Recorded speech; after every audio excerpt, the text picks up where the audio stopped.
Sziasztok! Most elég sportosban vagyok, mert most végeztem a takarítással. Mindent felvettem már, ami ehhez a videóhoz kell, hiszen ez nem más, mint a KonMari módszeres konyhai rendszerezős videó. Nagyon-nagyon vártam már, hogy elkészíthessem nektek ezt a videót, de megmondom őszintén, megint úgy jártam, hogy mikor nekiálltam a rendszerezésnek, meg a takarításnak, akkor így fogtam a fejem, hogy soha nem fogok végezni, mert így annyira sok időbe telt mindent áttakarítani, meg leporolni, meg letisztítani, átrendezni, hogy egy kicsit naív voltam, amikor ennek nekiálltam. Mi van, nyonyoka? Mit nézel rám így? Szuflé felkérezkedik. Egész nap aludt, mert ma nem nagyon volt jó idő, úgyhogy még csak a teraszra sem tudott kimenni napozni. Rettenetes. Szóval, hogy ez sokkal durvább volt, mint a ruharendezés. Én nem tudom, hogy mit gondoltam, tényleg azt hittem, hogy 3 óra alatt kész leszek, hát nem. Körülbelül 6 órába tellett. Igazából, hogyha részletesen szeretnétek hallani a KonMari módszerről, javaslom, hogy vagy olvassátok el a könyvet, a The Life Changing Magic of Tidying Up, ami azt hiszem magyarul úgy van, hogy rend a lelke mindennek, de majd a linkeket megtaláljátok a videó alatt, vagy pedig nézzétek meg az előző videómat, mert ott jobban kibontom így az elméleti részét, meg azt, hogy így mit ír a könyvben. Igazából az alapszabályok ugyanúgy érvényesek a konyhai dolgokra is, meg az ilyen egyéb használati tárgyakra, mint a ruhákra. Talán annyi a különbség, hogy itt azért egy kicsivel több alkategória van, tehát például vannak gyümölcsök, zöldségek, vannak száraz élelmiszerek, vannak hűtenivaló élelmiszerek, meg én a konyhában tartom a takarítószereket, akkor nem beszélve a rengeteg edényről, amit el kell helyezni. Az én esetemben az volt a helyzet egyébként, hogy nem vártam meg túl sok mindentől, ami egy tök jó pozitív visszajelzés volt számomra, mert ez azt mutatja, hogy igazából azok a dolgok vannak a konyhában, amikre tényleg szükségem van. Bocsi, közben betelt a kártyám, úgyhogy helyet kellett rajta csinálnom. Szuflét is letettem kint, úgyhogy most itt vagyok. Szóval ez a lényeg, hogy például azt mondja Marie Kondo a könyvben, hogy jól gondold meg, hogy valóban szükséged van-e 5 merítőkanálra, vagy nem tudom, 10 fakanálra, vagy ilyesmi. És nyilván ezek teljesen jogos kérdések, de én azt figyeltem meg, hogy azt a 3-4 darab eszközt, ami esetleg ugyanazt a célt szolgálja, én mind használom, mert sokszor van olyan, hogy mondjuk egy hétre előre főzök, vagy több mindent főzök egyszerre, és akkor nem elég 1 vagy 2 keverőkanál vagy fakanál, hanem kell belőle azért 4. És emiatt igazából minden, amit használok így a konyhában, meg ami benne van a fiókokban, az nagyon hasznos részét képezi így a konyhai felszerelésnek.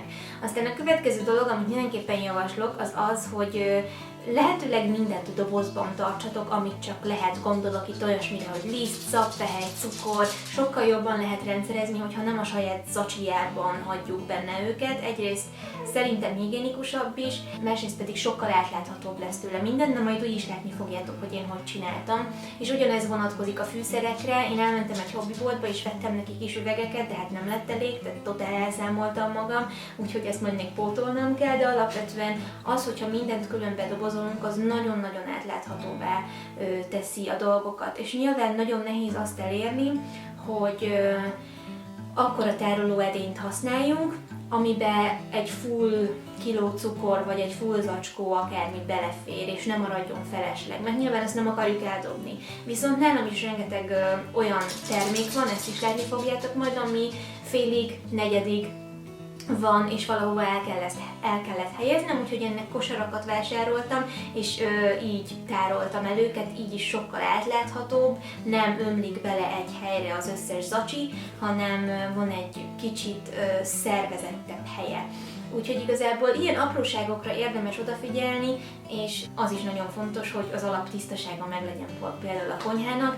Engem a legeslegjobban az ilyen kenyérmorzsák tudnak idegesíteni, mert nyilván a kutyaszőrt sem bírom annyira nézni, tehát hogyha látom, hogy már kezd több morzsa vagy kutyaszőr összegyűlni, akkor egyből porszívózok, ezért van az, hogy én szinte naponta porszívózom, de legalább 2 naponta, és konyhapultot is napi szinten letakarítom. Faápolóval is, bútorápolóval is, meg fertőtlenítőszerrel is, meg nem tudom, így érzem jól magam, úgyhogy ez nekem nagyon fontos. Úgyhogy nekem így áll össze kb. A konyhának a karbantartása. A hűtőt most szándékosan nem mutattam meg, mert az egy teljesen más tészta, mert majd szeretnék Mi van a hűtőmben videót készíteni, és éppen most dolgozom rajta, meg munkálkodom rajta, hogy bejárossunk egy új rendszert. És igazából ennyi. Most már nagyon fáradt vagyok. Annyira elfáradtam. Komolyan mondom. Hú! Nem volt egyszerű mindent összegondolni, meg elhelyezni, tehát tényleg azért ment nagyon lassan, mert ide-oda rakosgattam mindent, és igen, volt egy alapkoncepció a fejemben, meg bennem volt az iránymutatás, amit a könyvben olvastam a fejemben, de hogy mégis, hogyha azt is végig gondoltam, hogy praktikusan mit hova szeretnék tenni, akkor utána át kellett variálnom újra az egészet, úgyhogy nem volt egyszerű. Na mindegy, inkább nézzétek meg a videót, aztán majd meglátjátok, hogy miről beszélek. Nos, az első dolog, amit tettem, az volt, hogy kipakoltam az előző esti adagot a mosogatógépből, és az evőeszközöket a helyükre tettem, mert igazából annak az elrendezését egyáltalán nem változtattam. A fiókban van egy ilyen kis rendező, és az a válogatás után is ugyanúgy maradt. Úgyhogy itt ilyen akrobata módjára ezen a kis sámlin próbálok mindent kivenni a szekrényekből, úgy, ahogy a könyvben is le van írva, hiszen azt mondja, hogy mindent ürítsünk ki a szekrényekből, hogy egy helyen lássuk azoknak a tartalmát, hogy könnyebb legyen válogatni, nehogy így részenként szembesüljünk azzal, hogy még itt is van valami, még ott is van valami. Nyilván én nem tudtam megtenni azt, hogy az összes alsó szekrényből is mindent a pultra kiteszek, mert egyszerűen nem tudtam volna elférni, de itt láthatjátok azokat a dolgokat, amelyek a felső szekrényekben voltak, és ezek igazából hasonló kategóriájú cuccok, tehát poharak, bögrék, tányérak, mőzlistálak és az Ádámnak a kávés cuccai, és néhány üvegkeverőtál, tortaállvány, tehát ilyesmik, ezeket szépen kiszedtem a szekrényekből, és hát így néz ki a végeredmény. Ezekből válogattam ki néhány dolgot, amire már nincsen szükségem, amik nem töltöttek el örömmel, nem használom őket szívesen, és a többit visszaraktam a kitisztított szekrényekbe. És ez lett például a tányéraknál a végeredmény, megcseréltem néhány szekrényt és néhány elrendezést, de szerintem nagyon jó lett. És aztán aminek nagyon örültem, hogy végre megtehetem, az az, hogy a teás dobozokat szépen kiürítettem, és egy ilyen tearendezőbe elhelyeztem a filtereket, már amelyik filteres, és amelyeket be tudtam ide nyomorgatni, mert sajnos, hát nem sajnos, mert nagyon szeretem a szálas teákat, de elég sok a szálas tea, meg az olyan filter, amit nem lehet, meg nem célszerű kiszedni a dobozából, úgyhogy amit tudtam, azt beletöltöttem ebbe a kis rendezőbe, amit a szülinapomra kaptam a barátaimtól, és nagyon örülök neki, és már ez is nagyon nagy könnyebbség volt.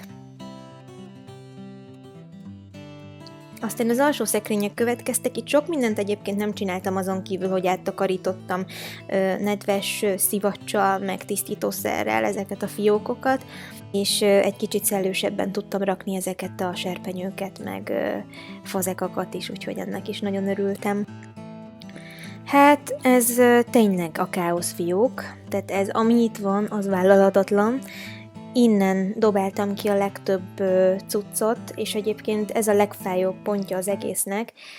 Nem csak az, hogy kipakoltam, és tényleg olyan, minthogyha felborítottam volna egy vegyes boltot, hanem az, hogy ahogy így körülnéztem a termékek között, egy csomó mindennek már lejárt a szavatossága, mert nem volt jó, nagyon régóta őrizgettem megbontva, és meg tudom, hogy nem fogyasztjuk el őket, és ételt kidobni nagyon-nagyon nem jó dolog, és nem szeretnék többet ilyet csinálni. De muszáj volt, úgyhogy most két ilyen kis rendezőt teszek a káosz helyére, és ebbe állítva elhelyezem az összes ilyen félig tele, negyedik tele lévő zacskókat. Ugye ezekről beszéltem a bevezetőben is, hogy ezekkel nem lehet mit csinálni, azon túl, hogy az ember a legbiztosabban, amennyire csak lehet lezárja őket, és elrendezi egy ilyen kis dobozban, így könnyebb egyébként kiemelni is őket, meg bármennyire is kaotikusnak látszik, el tudok közte igazodni. Na hát ez pedig a kis fűszeres fiókom, hát itt is óriási a káosz, és itt még egy perc sütéshez használhatok is aroma, meg fogpiszkáló, meg apróbb zacskókban lévő sütőpor, vaníliás cukor is akad, úgyhogy ezt egy kisebb rendezőben fogom elhelyezni egy szomszédos fiókban, az most itt nem fog megjelenni. És végül, ahogy említettem az elején is, itt vannak a kis üvegek, illetve a bontatlan fűszerek, amiket így beállogattam ide oldalra, és végül is ez lett a végeredmény az üvegekkel együtt. Én nagyon elégedett voltam vele. Aztán gondoltam, megmutatom nektek azt is, hogy rendezem el a száraz dolgokat, mint például a lisztet, zsemlemorzsát, cukrot, sót. Nem látjátok az üvegek oldalát, illetve a műanyag dobozok oldalát, de fel vannak matricázva, és ráírtam, hogy mi található bennük, úgyhogy igazából szerintem elég jól ki lehet rajtuk igazodni. Itt pedig a felső polcon szintén olyan dolgok vannak, amiket nem tudtam már műanyag dobozban elhelyezni. És ilyen lett az evőeszköztároló, egy részét a fakanalaknak kitettem a pultra, úgyhogy lett egy kis plusz helyem, és az ünnepi takarítás alkalmából kitettem 2 nagyon cuki kis pepkós, újonnan beszerzett konyharuhát, és végül is a bögrés szekrénynek ez lett a végeredménye. A bögrék mellé tettem a teásdobozt, mert ez volt a szélesebb polcokkal rendelkező szekrény, így szerintem egy helyen van minden, és könnyen kézre áll, és felülnézetből pedig így néz ki a rendező, hát a Starbucks-os tea totál felnyomja a doboz tetejét, de nem baj. És mindig úgy fejezem be a rendszerezést, hogy minimum kiporszívózok, meg letörlöm először mosószeres szivacsal a konyhapult tetejét, miután lepakoltam minden felesleges útban lévő dolgot a tetejéről. Most éppen ezt csinálom, és szépen át szoktam menni a szivacsal, majd faápolóval, bútorápolóval, és utána pedig papírtörlővel vagy valami rongyal szárazra törlöm. Most az elmúlt napokban csináltam egy mélyebb takarítást így a felszíni pulton, meg ami itt szem előtt van, úgyhogy most sokat nem bajlottam vele, hanem inkább a porszívózásra koncentráltam, de holnap úgyis megint takarítani fogok, felmosással együtt, úgyhogy most csak porszívóztam, de már az is nagyon-nagyon tud dobni így az embernek a tisztaság érzetén, hogyha nincsen sem por, meg morzsa, meg kutyaszőr körülöttem, úgyhogy igen. És ez a végeredmény, így néz ki. De nyilván most itt a belső fiókok a lényegesek, de nagyon büszke vagyok rá. Nos, ennyi lett volna ez a konyhai rendszerezős videó, remélem, hogy nagyon tetszett. Még egyszer mondom, hogy mindenképpen olvassátok el a The Life Changing Magic of Tidying Up című könyvet Marie Kondótól, mert tényleg nagyon-nagyon-nagyon jó olvasmány, és szerintem tök praktikus tanácsok vannak benne, amivel sokkal jobban, meg átláthatóbban tudunk rendszerezni, úgyhogy ha tetszett a videó, légy szíves, nyomjatok rá egy lájkot, és iratkozzatok fel a csatornámra. A következő videóban találkozunk. Sziasztok!